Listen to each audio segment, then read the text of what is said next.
வணக்கம் நண்பர்களே, நம்ம சேலம் சரவணா ஹெர்பல்ஸோட இன்றைக்கி ஒரு எளிமையான பதிவு என்ன பார்க்க போகிறோன்னு பார்த்தீங்கன்னா, இதுதான் பார்த்தீங்கன்னா கரும்பூழா அப்படின்றது.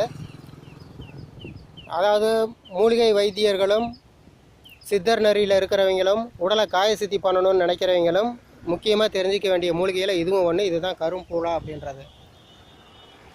வள்ளல் பெருமான் பார்த்தீங்க அப்படின்னா இந்த கரும்பூழாவை தான் வந்து கருநெல்லி அப்படின்னு சொல்லியிருக்காரு. முக்கியமாக பார்த்தீங்க அப்படின்னா இது காய சித்தி பண்ணுறவங்களுக்கு இது அற்புதமான ஒரு மூலிகை. இது அடுத்து பார்த்தீங்கன்னா இந்த தலைமுடிக்கு பார்த்தீங்கன்னா ஹேர் டை மூலிகை சாயம் ரெடி பண்ணுறாங்க பார்த்தீங்களா. இயற்கையான மூலிகை பண்ணுறதுக்கு பார்த்தீங்க அப்படின்னா இது ஒரு அற்புதமான மூலிகை. இந்த பழத்தை பார்த்தீங்க அப்படின்னா கையில் வச்சு தேய்ச்சோம் அப்படின்னா பாருங்கள், பழம் தெரியுதுங்களா.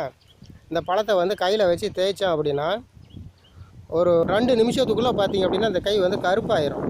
இந்த பழத்துக்கு வந்து அவ்வளோ நிறத்தை மாற்றக்கூடிய தன்மை இருக்குது. இது நான் ஒரு பழம் தான் போட்டிருக்கிறேன். ஒரு 4-5 பழம் வந்து தொடர்ந்து நம்ம போட்டு தேய்ச்சோம் அப்படின்னா இந்த முடி கருப்பாகிறதுக்கு, இயற்கையான முறையில் கருப்பாகிறதுக்கு வந்து இந்த கரும்பூழா பயன்படுது. பாருங்கள், தெரியுதுங்களா. இப்போ நான் மருதாணி வச்சுருக்கிறதுனால உங்களுக்கு தெரியல. இதே பாருங்கள், இந்த இடத்துல கையில் தெரியுதுங்களா, ஒரு சாயம் தெரியுதுங்களா. ஒரே ஒரு பழம் தான் போட்டிருக்கேன். இது முடியல அப்படியே அந்த கருமை ஒட்டிக்கும். நன்றி, வணக்கம்.